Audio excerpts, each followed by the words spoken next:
श्रोता की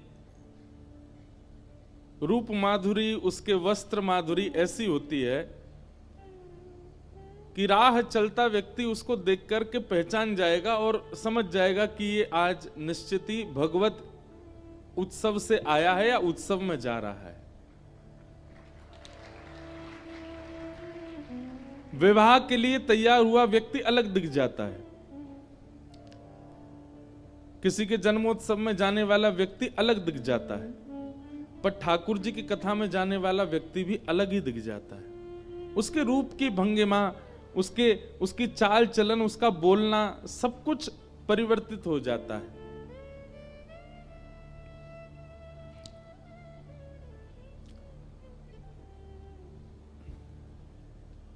ऐसी स्थिति हमारी हमेशा की बन जाए, जैसी स्थिति कथा के समय रहती है।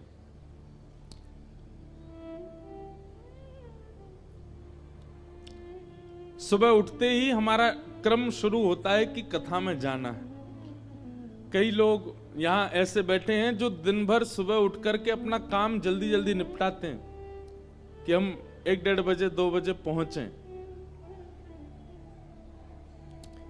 कोई बेचारे घर में झूठ बोल के आ रहे हैं, कोई अपने स्कूल कॉलेज में झूठ बोल के आ रहे हैं, कोई स्कूल में बहाना लगा करके एप्लीकेशन डाल के आए हैं 7 दिन की, कोई डॉक्टर के पास जा रहे हैं चेकअप कराने, ऐसा बहाना लगा करके भी आए हैं। जो लोग सहजता से कथा में आ गए ना, आप लोगों को नहीं पता कि यहां कितने लोग कैसे कैसे प्रयास करके कथा में आते हैं। और जो इतने प्रयास करता है ना, वास्तव में निश्चित है कि श्री किशोरी जी, ठाकुर जी उससे बड़े प्रसन्न होते होंगे कि वो ठाकुर जी के लिए प्रयास कर रहा है। देखो एक बात सुनो, हमारी आने जाने वाले लोग थोड़ा शांति रखें और बिल्कुल शांति से आके बैठें, कथा सुने। बहुत सावधानी से सब लोग इधर देखो। जब विवाह हो जाता है ना, तो पति पत्नी का आपसी भाव जो रहता है वो इस पर टिकता है कि इन्होंने मेरे लिए कितना किया, पत्नी ने पति के लिए कितना किया या पति ने पत्नी के लिए कितना किया, कितना समय निकाला, कितनी जगह उसके लिए आगे खड़ा हुआ, कितने एफर्ट्स लगाए।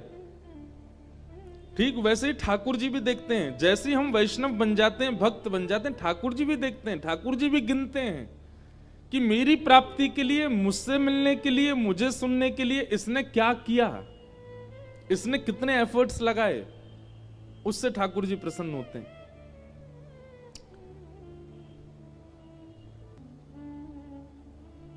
हमारी फिर प्रार्थना, जो आ रहे हैं जा रहे हैं, थोड़ी वहां शांति रखें। बस कोई बोल दो भैया, वहां कोई बोले ना।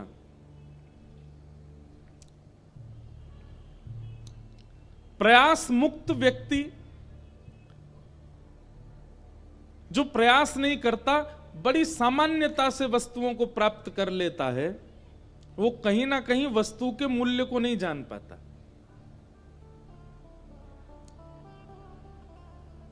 पिता ने बहुत बड़ी संपत्ति बना करके और अपने पुत्र को दे दी, बहुत सहजता में दे दी, तो निश्चित है कि वह पुत्र कभी ना कभी उसके मूल्य को नहीं समझ पाएगा।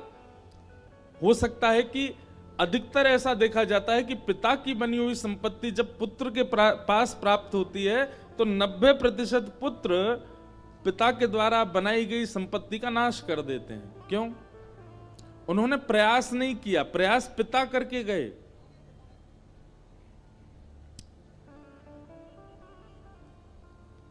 प्रयास मुक्त एफर्टलेस व्यक्ति को अगर कुछ वस्तु प्राप्त हो रही है तो वो उसका मूल्य नहीं समझेगा, और यदि वो वस्तु उसको प्राप्त हो रही है तो उस वस्तु को वो संजो भी नहीं पाएगा अगर उसने उसके लिए प्रयास नहीं किया होगा। तो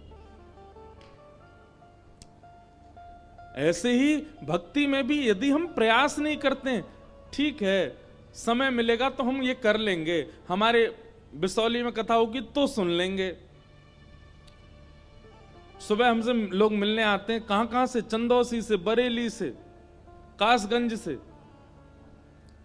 उत्तराखंड से। हाँ भाई दिख गए, मुझे हाथ नीचे कर लो। नैनीताल से, देहरादून से, वहां से लोग आते हैं। इसका मतलब क्या है? वो एफर्ट लगा रहे हैं, वो प्रयास कर रहे हैं भगवत प्राप्ति का। और जिसने प्रयास किया ना, ठाकुर जी भी उसी को ही प्राप्त होंगे। जो चाहता है कि मुझे बना बनाया ही मिल जाए, कुछ करना ना पड़े, समय मिले तो हम भजन भी कर लें, समय मिले तो कथा सुन लें, समय मिले तो वृंदावन चले जाएं, समय मिले तो, समय मिलने पर वह क्रिया करना, ये एक सामान्य बात है। पर उस क्रिया के लिए विशेष रूप से समय निकालना, ये विशेष बात है।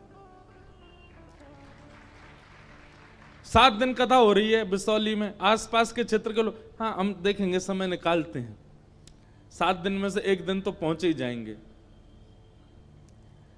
समय होगा तो पहुंच जाएंगे। वो सामान्य व्यक्ति है, वो भगवत प्राप्त व्यक्ति नहीं है, लेकिन उसके 7 काम हैं और 7 काम छोड़ करके फिर वो कथा में आ रहा है, प्रयास कर रहा है ठाकुर जी के लिए। ठाकुर जी भी फिर प्रयास करते हैं उसके लिए। क्षमा कीजिएगा, मैं यहां पर कदापि पुण्य की प्राप्ति के लिए प्रयास करने वाले लोगों को बढ़ावा नहीं दे रहा हूं। जो लोग गिरिराज जी की परिक्रमा इसलिए लगा रहे हैं ताकि हमारे घर में सुख संपत्ति आवे, उनके लिए यहां बात नहीं हो रही है। जो गंगा स्नान इसलिए कर रहे हैं ताकि गंगा स्नान से हमारे पूर्व के पाप नष्ट हो जाए, जो किसी कामना से भक्ति करते, कामना वाली भक्ति वालों की बात नहीं हो रही, यहां प्रेम लक्षणा भक्ति की चर्चा हो रही है। अभी इस कथा से पूर्व हमारी रायपुर में कथा थी, छत्तीसगढ़ में, लेकिन वो किसी कारण से स्थगित हो गई। अब पूर्व में सब जगह पता चल गया कि रायपुर में कथा होने वाली है। एक बालक, वो कोई बहुत बड़े एग्जाम की तैयारी कर रहा था, कथा भी सुनता था, बहुत समय से तैयारियां कर रहा था कि अब ये एग्जाम मेरा क्लियर हो, कथा भी सुन। उसको पता लगा कि रायपुर में कथा होनी है, बड़ा प्रसन्न हुआ। लेकिन अगले ही दिन उसके यहाँ रिजल्ट, वो मार्क्स, वो क्या कहते हैं उसको, जो एग्जाम की डेट्स होती है वो आई, और उसमें वही डेट आई जिन डेटों में रायपुर में कथा थी। वो इतना परेशान हो गया कि बोले अब मैं क्या करूं, कथा कैसे सुनूंगा, इसमें तो मेरे एग्जाम है। अब वो पढ़ने भी बैठे तो उसका पढ़ाई मन ना लगे, उसको बार बार यही लगे कि कथा होगी, मैं वहां नहीं जा पाऊंगा, मुझे पेपर देने कहीं बाहर जाना है। ठाकुर जी देखो कितना खेलते हैं, लेकिन प्रयास करने वाला कभी विफल नहीं होता। उसने घर वालों के मध्य में अपनी बात रखी, बोले जिसके लिए मैं पिछले 6 महीने से प्रयास कर रहा हूं, मैं ये पेपर नहीं दे पाऊंगा। मैं एक बार को मैंने करके देख लिया कि मैं उस पढ़ाई के बिना रह सकता हूं, पर नहीं है। लेकिन ठाकुर जी ने ऐसी विडंबना करी कि वहां कथा ही नहीं हुई। अब बेचारे ने पेपर भी छोड़ दिए और कथा भी नहीं हुई। ताली क्यों बजा रहे हो इस बात पे? उसने पेपर भी छोड़ दिए और कथा भी नहीं हुई। अब वो बालक आया वृंदावन, अब खाली समय था तो आया। उसने आकर के मुझे बताया, बोल महाराज जी मेरे साथ तो ऐसा ऐसा हुआ कि मैं 6 महीने से तैयारी कर रहा था, पेपर आए तो उसी समय कथा की डेट आई, मैंने पेपर छोड़ दिए कि नहीं कथा सुनूंगा, पेपर के लिए अगले साल फिर तैयारी करूंगा। लेकिन पता चला कथा ही कैंसिल हो गई। अब मैं इसमें क्या समझूं? ठाकुर जी ऐसा क्यों कर रहे हैं मेरे साथ कि मैं 6 महीने की तैयारी की, प्रेजेंटेशन भी नहीं दे पाया, अपनी पेपर भी नहीं दे पाया, कथा भी नहीं हुई मेरे लिए। मैंने कि देखो तुम बस अपना विश्वास मत छोड़ो, देखो हुआ तो ठाकुर जी ने खेल तो खेल लिया तुम्हारे साथ, मैं लेकिन परिणाम अच्छा करेंगे कुछ। अभी भी वो बालक लगा है, अभी तक उसके साथ कुछ ऐसा हुआ नहीं कि वो प्रसन्न हो, पर वो लगा है उसी विश्वास में कि नहीं कुछ तो अच्छा होगा। और ये बात निश्चित है कि विश्वास ना डगमगाएगा तो ठाकुर जी कुछ ना कुछ करेंगे। ठाकुर जी ऐसी स्थिति में डाल करके हमारी मन की भावना परखते हैं। ना इधर के छोड़े ना उधर के छोड़े, बीच में खड़े हैं। एक तरफ खाई एक तरफ कुआं, बीच में खड़े हैं। ऐसी स्थिति ठाकुर जी अपने प्रेमियों को ही देते हैं। और ऐसी स्थिति जब कभी भी जीवन में आवे, बस उस समय अपने मन से कुछ भी दुर्विचार प्रकट मत करना, क्योंकि उस समय ठाकुर जी देखते हैं अब क्या करेगा। स्वामी विवेकानंद कहते हैं, यदि एक भी दिन आपका बिना भयानक परीक्षा के निकल रहा है तो आप जीवित नहीं हो, आप जी नहीं रहे हो, आप कुछ अच्छा नहीं कर रहे हो। पर हर दिन आपके सामने ऐसी परिस्थिति आती कि क्या करें समझ नहीं आ रहा है, तो समझो कि हां ठाकुर जी की दृष्टि है आप पे।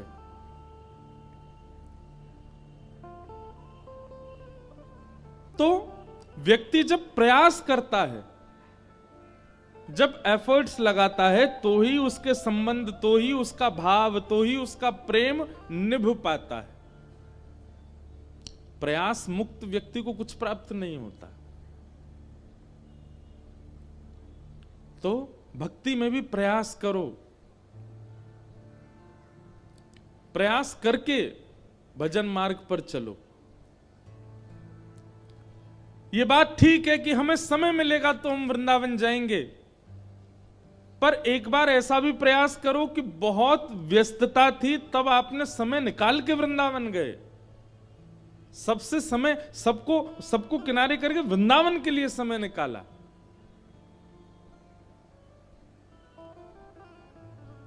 समय मिलने पर जाना और समय निकाल कर जाना, दोनों में बहुत अंतर होता है। ठाकुर जी के लिए प्रयास कीजिए, ठाकुर जी के लिए समय मिलने पर हम करें ऐसा नहीं, समय निकालो उनके लिए, तभी कल्याण होगा। और हां, जिनको पुण्य ही चाहिए जीवन भर, उनके लिए ये सारी बातें नहीं है। प्रेम लक्षणा भक्ति करने वालों के लिए सब विषय है।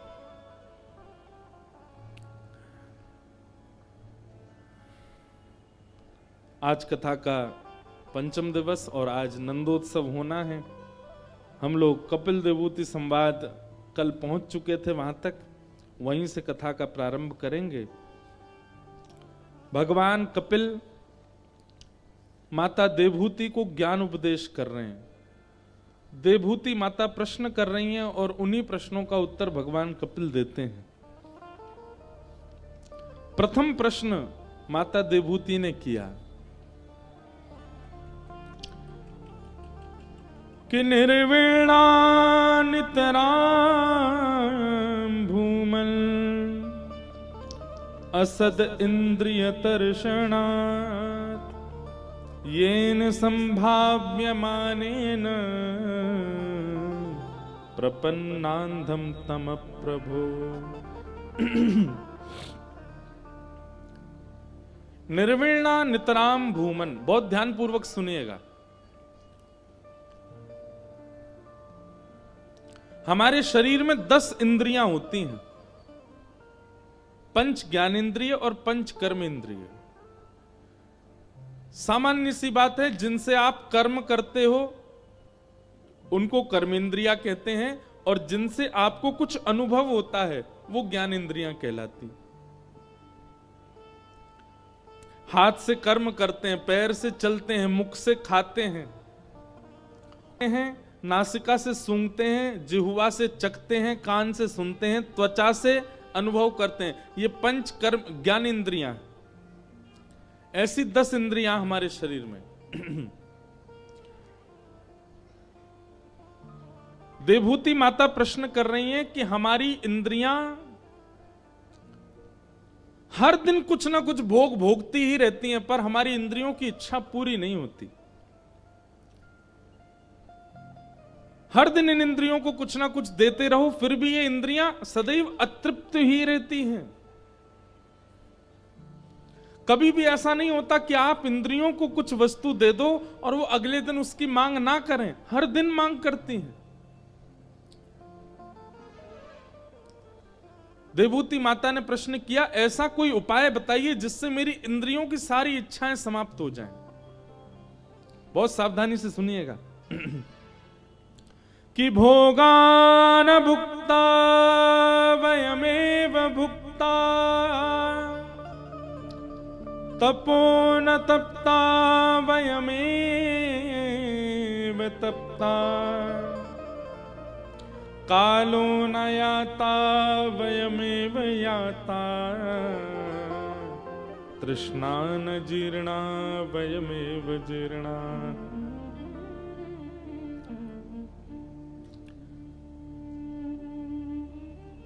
हमें रसगुल्ला बहुत प्रिय लगता है, लेकिन एक बार पाने से हमारी जीभ संतुष्ट नहीं होती, उसको अगले दिन फिर चाहिए, फिर 3-4 दिन बाद फिर चाहिए। अब लोग आते हैं सुबह, कहां कभी बदायूं के प्रसिद्ध पेड़े, बदायूं के प्रसिद्ध क्या काले जामुन, अब मुझे को तो पता भी नहीं वो कहां कहां से आते हैं, लेकिन सब लोग लेके आते हैं कुछ ना कुछ, जहां की जो प्रसिद्धि होती है लाते हैं। पर आप कभी अपनी जीभ से पूछ के देखिए कि इसकी इच्छा कभी पूरी होती है? कभी नहीं। हर दिन इसको कुछ ना कुछ देते रहो, फिर भी इसको बार बार चाहिए। और केवल जीव नहीं, हमारी सारी इंद्रियां,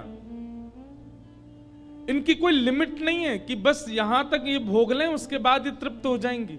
नहीं, आप देते रहो। हाँ, बस ये कि एक साथ एक बार में नहीं ले सकती, हर दिन चाहिए।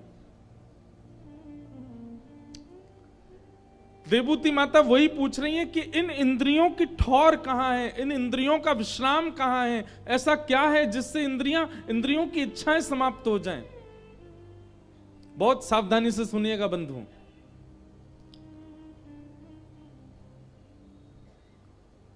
कई लोगों के दुख के कारण बहुत बड़े होते हैं, पर कई लोग ऐसे भी होते हैं जो केवल नमक ज्यादा और कम होने पर भी दुखी हो जाते हैं दिन में। कई लोग इस बात से भी दुखी हो जाते हैं कि इसमें नींबू अच्छे से क्यों नहीं डाला सब्जी में, ये भी उनके दुख का कारण। और दुखी, चलो ठीक है, एक आध बार किसी पर थोड़े नाराज हो गए, इतना दुख नहीं, उनका वह दुख 2-3 दिन तक रहता है। अरे उस दिन हमने ऐसा खाया था, उसमें ये था, नमक नहीं था, उसमें मिर्च कम पड़ी थी, ये थी, इतनी से दुखी हो जाते हैं लोग।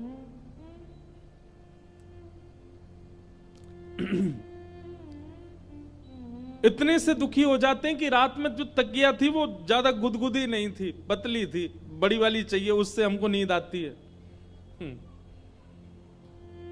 हमारा हर हफ्ते कमरा बदल जाता है, हर हफ्ते हमारा पानी बदल जाता है, हर हफ्ते हमारा भोजन बदल जाता है, हर हफ्ते हमारी तकिया बदल जाती है। अभी 22 तारीख तक यहां है, वो 21 तारीख तक, 22 से चले जाएंगे। हापुड़ में कथा 22 से ही है, उस दिन सब परिवर्तित हो जाएगा। लेकिन सत्संग के प्रभाव से, कथा के प्रभाव से धीरे धीरे धीरे एडजस्ट होना सीख रहे हैं, सीख गए। अब हर स्थिति में, कैसी भी परिस्थिति हो, कैसा भी जलवायु हो, कैसा भी भोजन प्रसाद हो, कैसे भी लोग मिल जाएं, कितना भी सम्मान हो, कितना भी अपमान हो, अब ज्यादा फर्क नहीं पड़ता। आप यदि हमारा बहुत सम्मान कर दें तो भी हमको ज्यादा प्रसन्नता नहीं होगी, और हां, आप अपमान भी कर दो तो भी ज्यादा बुरा नहीं लगेगा। और करने वाले करते हैं, बिसौली की बात नहीं है। कहीं ऐसी जगह भी कथाएं होती है कि मंच से उतरते समय व्यक्ति कुछ अपशब्द भी बोल देते हैं। लेकिन सत्संग का प्रभाव ऐसा होता है कि आप समत्व रहना सीख जाते हो, आप स्थितियों में सम रहना सीख जाते हो। आपको भोजन से कोई फर्क नहीं पड़ता, आपको जलवायु से, आपको व्यवस्थाओं से ज्यादा फिर दिक्कत नहीं होती, आप सम रहने लग जाते हो। और ये समत्व, सब अधिकतर लोग इस असमत्व की वजह से ही परेशान हैं। वही बात यहां देवूति माता कह रही हैं, हमारी इंद्रियां अशांत रहती हैं, हमारी इंद्रियां बेचैन रहती हैं। ऐसा कोई उपाय बताओ कि इंद्रियां हमारी शांत हों, इंद्रियां हमारी स्थिर हों, इंद्रियां हमारी समत्व हो जाएं, सम हो जाएं।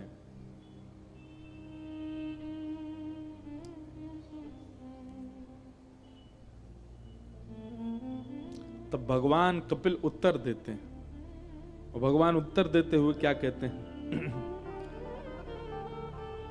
कि योग आध्यात्म कह पुंसाम श्रोतव्या मतो निश्रेयसाय में अत्यंतो परतिर्यत्र दुःखस्य च सुखस्य च कि चेतः खलवस्य बन्धाय मुक्तये चात्मनो मतम् गुणेषु सक्तं बन्धाय रतं वा पुंसि मुक्तये। भगवान कपिल उत्तर देते हुए क्या कह रहे हैं?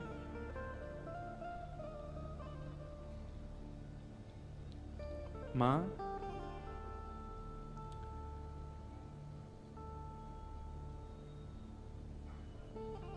इंद्रियां दूषित नहीं है। विराज जाओ सब लोग। इंद्रियां दूषित नहीं है, इंद्रियां विचलित नहीं है, इंद्रियां तो स्थिर हैं, पर इंद्रियों का अधिकार एक ने अपने ऊपर ले लिया है और वो है मन। वो मन विचलित होता है। जीव कभी नहीं कहती कि ये खिलाना है या ये पिलाना है, मन कहता है। त्वचा नहीं कहती कि पंखा चलाओ, एसी चलाओ या ऐसा कुछ, मन की इच्छा होती है। हमारे शरीर की समस्त इंद्रियां, नेत्र नहीं कहते कि ऐसा दृश्य दिखाओ, मन कहता है। और इस मन की वजह से ही हमारी इंद्रियां दूषित होती जा रही हैं। मैया, इंद्रियों को एकाग्र करना नहीं सीखना है, मन को एकाग्र करना सीखना, मन को सुधारना है। और मन को सुधारने का एक ही तरीका है, क्या? मन का वातावरण शुद्ध हो। बहुत ध्यानपूर्वक सुनिएगा। वैष्णव जन तिलक क्यों लगाते हैं? वैष्णव जन माला क्यों पहनते हैं? हम धोती क्यों पहनते हैं? हम बगलबंदी क्यों पहनते हैं? हम क्यों पैंट नहीं पहनते? मंच पर आकर के पैंट शर्ट में भी तो हम प्रवचन कर सकते हैं, प्रवचन मुख से ही तो होना है। तो फिर ये स्वरूप भेष काय बात का है? भेष की आवश्यकता क्यों है? जिह्वा से प्रवचन ही तो करना है। हम भी प्याज लहसुन खा सकते हैं, क्यों नहीं खाते हैं? ये सारे परकोटे हैं मन को एकाग्र करने के। कहीं ना कहीं आपके वस्त्रों से भी मन विचलित होता है, आपके अन्न से मन विचलित होता है, आपके जल से मन विचलित होता है, आपके संग से मन विचलित होता है। आप कैसा खाते हैं, कैसा पीते हैं, कैसा पहनते हैं, कैसे रहते हैं, कितने बजे सोते हैं, कितने बजे उठते हैं, आपकी सारी नित्य क्रियाओं से भी आपका मन विचलित होता है। इसलिए इन सबको सुधारा जाता है। इसलिए इन सबको सम करने की स्थिति शास्त्रों में बताई गई है।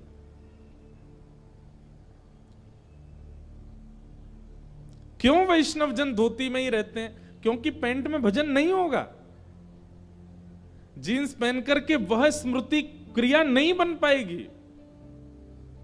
ये बात स्पष्ट है। हां, आप कर सकते हो भजन, आप थोड़ा बहुत ध्यान लगा सकते हो, थोड़ी बहुत स्थिति में जा सकते हो, पर पूर्णता नहीं आ पाएगी। विचलनता कहीं ना कहीं रहेगी। मन का वातावरण शुद्ध नहीं होगा तो मन तो विचलित रहेगा। इसलिए मन की शुद्धता, मन के एकाग्रता के लिए ही ये सब कुछ किया जाता है। भगवान कपिल कह रहे हैं, मां, मन का संग सुधार दो, मन के आसपास की स्थिति सुधार दो, मन अपने आप सुधर जाएगा। यदि मन का संग नहीं सुधरा तो मन निश्चित बिगड़ जाएगा। सूरदास जी का एक पद है, मुझे बहुत प्रिय लगता है। तजोरे मन हरि विमुखन को संग, तजोरे मन हरि विमुखन को संग, तजोरे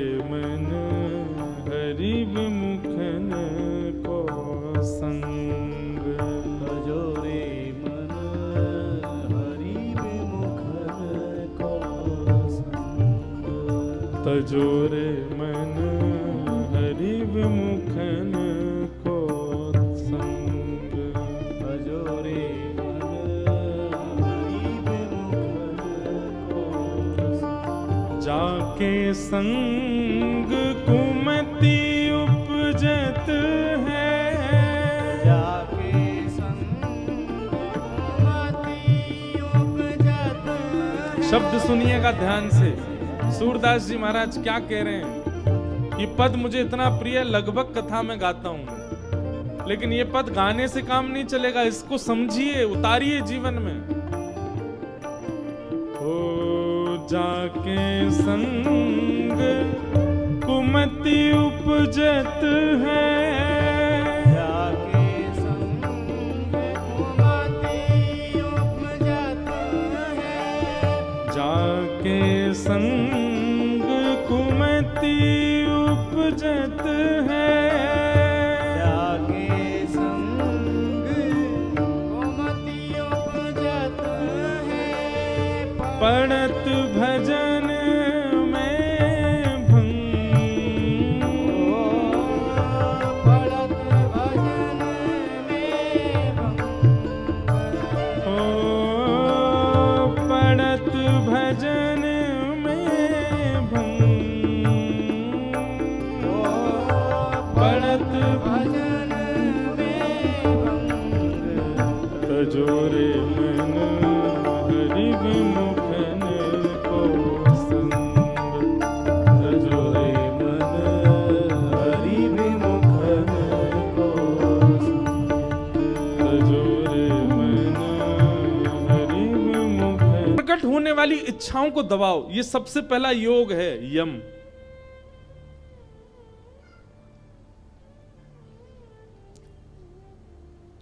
दूसरे योग का नाम है नियम।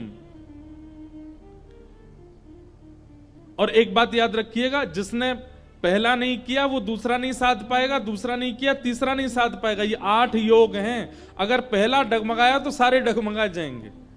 इसलिए सबसे पहले पहले वाले को साधो। जीव कहती है कि मुझे ये खिलाओ, तुरंत रसोई घर में जाओ, जो भी माँ ने बनाया, करेली की सब्जी, घिया की सब्जी, वही खिला दो इसको। ले तू मांग रही है पानी पूरी, हम तुझे खिलाएंगे घिया की सब्जी। इससे क्या होगा पता है? ये बहुत लॉजिकल बात है कि आप जीव की इच्छा नहीं मानते तो जीव मन को इंडिकेशन भेजती है कि हम फेल हो गए, हमारी बात मानी नहीं इसने तो कुछ और खा लिया है। तो मन को आपसे आशाएं कम हो जाती हैं और फिर मन आगे से इच्छा प्रकट करना बंद कर देता है। मन को ये पता चल जाता है मेरी इच्छा पूरी करने वाला तो है नहीं।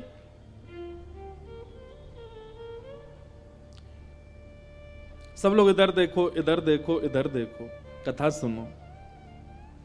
हम भी आप लोगों की तरह ही हो जाएं, इधर ही देख के बोलते रहे, कैसा लगेगा? इधर ही देखे करो ना, कथा चल रही है बढ़िया। घूमने फिरने वाले लोगों को जैसे हम नजरअंदाज करते हैं, आप भी कर दिया करो, बस हमें देखो। तो यम सबसे पहला, याद रखिएगा इनको। दूसरा नियम, एक नियम जरूर बनाइए अपने जीवन में, और वह नियम कोई सदनियम होना चाहिए। सदनियम मतलब आध्यात्मिक नियम होना चाहिए।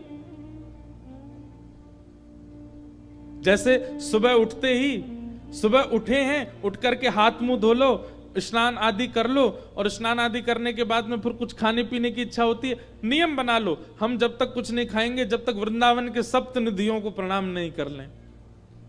और बैठ के गाओ, वृंदावन प्यारो वृंदावन, रूप गोस्वामी प्रगट कियो, राधा गोविंद रूप निधान, मदन मोहन को रूप निरख, सनातन बलि बलि जाए, गोपी ग्वाल सब हिय उर धारे, प्यारो गोपीनाथ, और रूप सुधा को खान हमारो, श्री राधा रमण जुलाल, सघन कुंज वृंदावन आयो, राधा वल्लभ लाल, युगल किशोर को लाड़ लड़ायो, नवल कुंज ही माह, श्यामा प्यारी कुंज बिहारी, जय जय श्री हरिदास।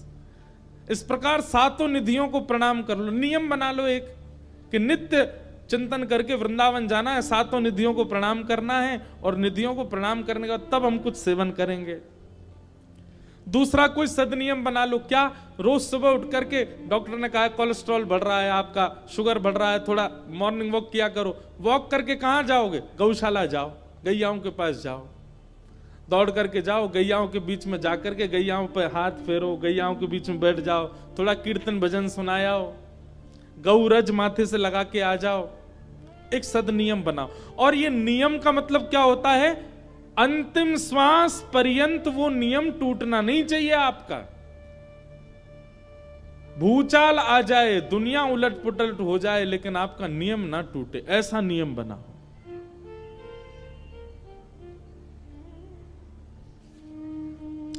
हमने जब कथा कहना प्रारंभ किया था, तो प्रारंभिक समय में, बिल्कुल प्रारंभिक समय में, जब इतनी कथाएं नहीं होती थी, तो क्या करते थे? हमारी गौशाला है वृंदावन में, सुबह उठ करके 3:30-4 बजे उठ करके स्नान ध्यान करके, और कोहरे का समय होता था, ठंड का ही समय, मुझे अभी भी याद है। और हम जाते अपनी भागवत जी को लेकर के, और गैयाओं के बीच में तखत बिछा के वही कथा सुनाते गैयाओं को। यही सब चर्चा जैसे आपको सुनाते हैं ना, गैयाओं को भी बोलता था, इधर देखो, इधर देखो, इधर देखो, ए गैया तू न्यार खावे में लग रही, मुंह देख ले। 15-16 दिन में ऐसा नियम बन गया था कि गाय अगर मैं नहीं जाता था तो गैया रम्माती थी पूरे दिन, आज व्यास जी कथा सुनाने नहीं आए हमको।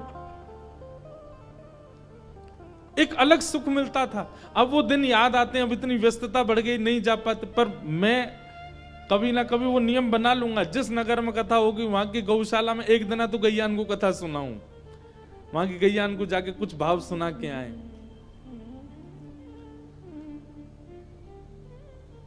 एक नियम बनाइए, सद नियम। तो सबसे पहले यम, पहला योग मन को एकाग्र करने का। दूसरा नियम, एक नियम बनाइए। आज कथा सुन के चले जाइए, रात में ही विचार कीजिए क्या नियम बनाना, कल से ही बना लीजिए और कल से शुरू कर दीजिए। और वो नियम ऐसा हो जो टूटे ना, दुनिया हिल जाए लेकिन आपका नियम नहीं टूटे। यम, नियम। और तीसरा आसन। एक आसन पर ज्यादा देर बैठने का प्रयास किया कीजिए। आसन को जीतो। जो व्यक्ति बहुत ज्यादा मुद्राएं बनाता है ना, उठने में, बैठने में, चलने में, ये समझ जाना इसका मन एकाग्र नहीं है। कई लोग खड़े भी होंगे तो यूं ही खड़े होते हैं, कमर पे हाथ धर के, कभी दीवार से हाथ लगा करके, और कुछ ना कुछ उनको सहारा ही चाहिए होता है। बैठेंगे सोफा पे, सीधे नहीं बैठ सकते, पाम में पाम दबा लेंगे, कभी पाम ऊपर धर लेंगे, कभी कुछ करेंगे। कथा में ही बैठने वाले सोता सुनते हैं, वो भी एक आसन में नहीं बैठते, कुछ ना कुछ बदलते ही रहते हैं। बहुत अंगड़ाइयां लेने वाले व्यक्ति को भी यही समझ लेना, मन एकाग्र नहीं है इसका। लेकिन हम आते हैं ना, हमारी 2-4 जगह से सरबट आती है, हमारी तो प्रेस भी नहीं बिगड़ती बगलबंदी की, ऐसे बैठे रहते हैं पूरे। एक आसन में स्थिर रहना एक प्रकार से मन को एकाग्र करने का तीसरा आसन है। बहुत कहते हैं लोग, मन बहुत, महाराज जी हमारा भजन में मन बहुत विचलित होता है, नाम जब करते हैं मन इधर उधर चला जाता है।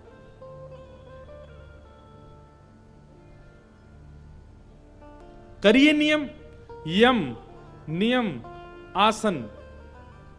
और चौथी बात प्राणायाम।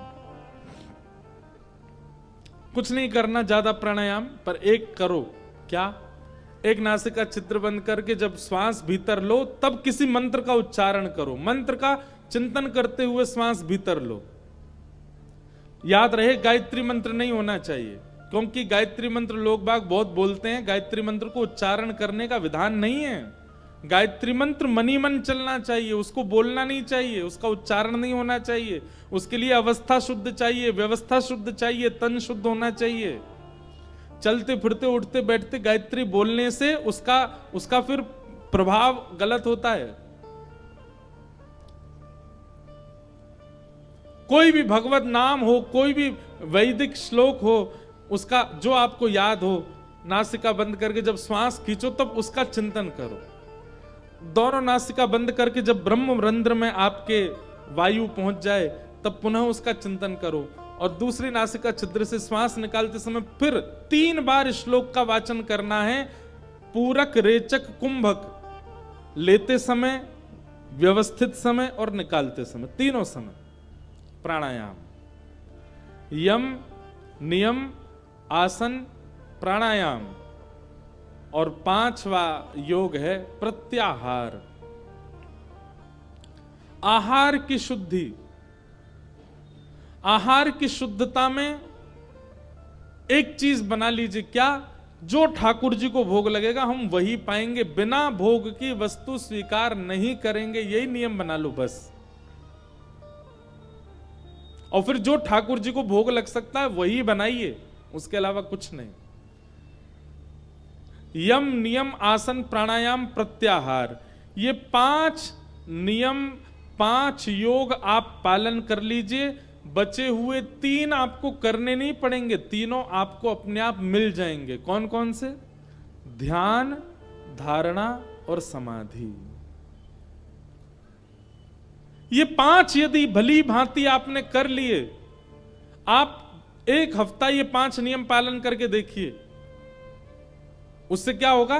5 नियमों का पालन करते हुए 1 हफ्ता बाद आप एक आसन पर बैठ करके नेत्र बंद करके जिस भूमि का, जिस तीर्थ का, जिस स्थान का चिंतन करोगे, अपने आप वह स्थिति बनने लग जाएगी। ध्यान। और ध्यान करते करते करते कुछ दिन और बाद फिर क्या होगा? धारणा की स्थिति हो जाएगी। धारणा की स्थिति मतलब यदि आप बद्रीनाथ का स्मरण कर रहे हैं और बद्रीनाथ में इस वक्त माइनस में टेम्परेचर है, तो आप बिसौली में बैठे बैठे वहां के वातावरण का अनुभव कर पाएंगे। और अंतिम स्थिति समाधि। समाधि का मतलब क्या है?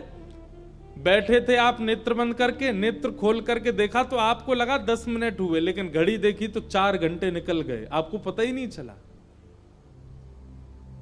और स्थिति ये तक भी जा सकती है कि बिसौली में बैठ करके आप नेत्र बंद करके चिंतन करोगे। आज वृंदावन बिहारी लाल जी ने गुलाबी कलर की पोशाक पहनी होगी, गले में सुंदर मोतियों की माला पहनी होगी, सुंदर ठाकुर जी ने आज कमल के पुष्प की माला पहनी होगी। आप जो चिंतन करेंगे वह चिंतन आपकी भूमिका नहीं होगी, आपकी भावना नहीं होगी, वो वास्तविकता। बिहारी जी ने वैसा ही श्रृंगार किया होगा उस दिन, वो आपको अनुभव होने लग जाएगा। ये मन की एकाग्रता से होता है। और कुछ नहीं तो केवल 15 दिन का व्यक्ति ट्रायल ही करके देख ले इन 8 के लिए। यम, नियम, आसन, प्राणायाम, प्रत्याहार, 5 काम उसको करने हैं, 3 उसको प्राप्त होंगे। ध्यान, धारणा, समाधि। पहले ध्यान प्राप्त होगा, ध्यान करते करते 1 आध महीना निकल जाएगा, तब धारणा प्राप्ति होगी, धारणा करते करते 1 आध महीना निकलेगा, तब समाधि की स्थिति में आएगा। ये अष्टांग योग का प्रवचन भगवान कपिल कर रहे हैं देवहूति माता को। ये अष्टांग योग है।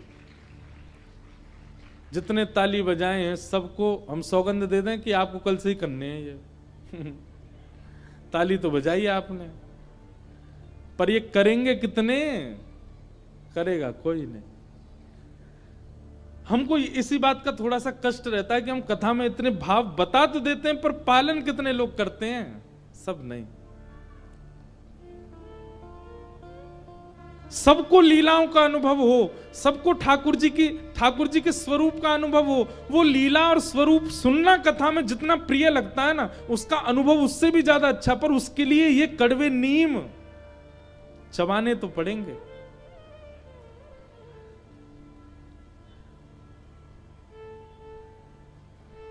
थोड़ी सी सूक्ष्म साधना है। केवल जीव को जीतना है, केवल नेत्रों को जीतना है, केवल इच्छाओं को जीतना है। ये सूक्ष्म साधना भी कर ले व्यक्ति। और हां, एक बात याद रखिएगा, हम किसी का विरोध नहीं कर रहे, पर यह सूक्ष्म साधना का भी प्रदर्शन नहीं होना चाहिए। बीच में ऐसा समय आया था, लोग बाग वो कर रहे थे 21 दिन का चैलेंज, 108 दिन का चैलेंज, पर उसको दिखाते हुए कर रहे हैं। आप ब्रह्मचर्य का पालन कर रहे हो तो वो आप दिखा कैसे सकते हो सबको? आप योग साधना कर रहे हो, आप अपनी इंद्रियों पर वशीकरण कर रहे हो, तो आप उसका प्रचार मत कीजिए। वो अंतरंग भाव है, अंतरंग भाव से करोगे तभी मन एकाग्र होगा। क्यों साधु महात्मा शहरों में गांव में बैठ के तप नहीं करते थे, एकांत में हिमालय पे ही क्यों गए? क्योंकि नियम दिखाया नहीं जाता है। हां बता दो, पर उसको एकांत में रह करके करो, नहीं तो वो नियम से मन एकाग्र होगा नहीं। अष्टांग योग बताए, तत्पश्चात मैया ने कई प्रश्न किए। भगवान ने सब प्रश्नों के उत्तर माता देवभूति को प्रदान किए और देवभूति माता उत्तर श्रवण करके आनंदित हुए। तत्पश्चात ज्ञान उपदेश जब पूर्ण हुआ तब भगवान कपिल ने देवभूति माता से पूछा, मैया आपने इतने प्रश्न किए, हमने सबके उत्तर दिए, क्या समझ में आया? तब देवभूति माता कहती हैं कि अहो वतस्वपचो तो गरिया यज्जह्व अग्रे वर्तते नाम तुभ्यं ते पुस्तपस्ते जुहुवु स्वस्निरार्या ब्रह्मानुचूर्णा गृह्णन्ति ते। बहुत ध्यान से सुनो। देवभूति माता कह रही हैं, हे भगवान कपिल, हे पुत्र कपिल, आपने जितना उपदेश दिया मैं सबसे एक ही बात समझ पाई हूं। क्या?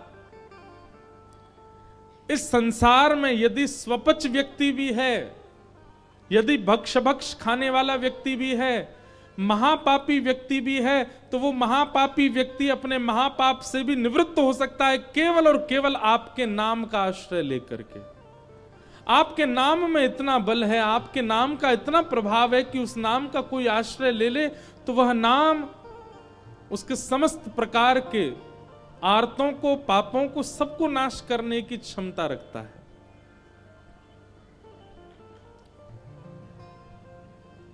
नाम सामान्य नहीं है बंधुओं। कई लोग कहते हैं महाराज जी हम नाम जप तो बहुत करते पर फिर भी हमारा मन शुद्ध नहीं हो रहा। अरे जपते रहो, एक दो बार की दवाइयां लेने से बीमारियां दूर नहीं होती।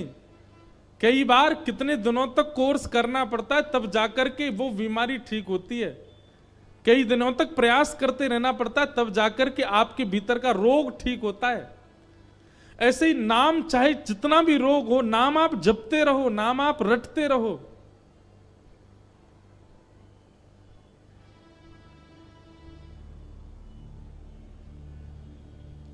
हो ब्रज के नंद लाला,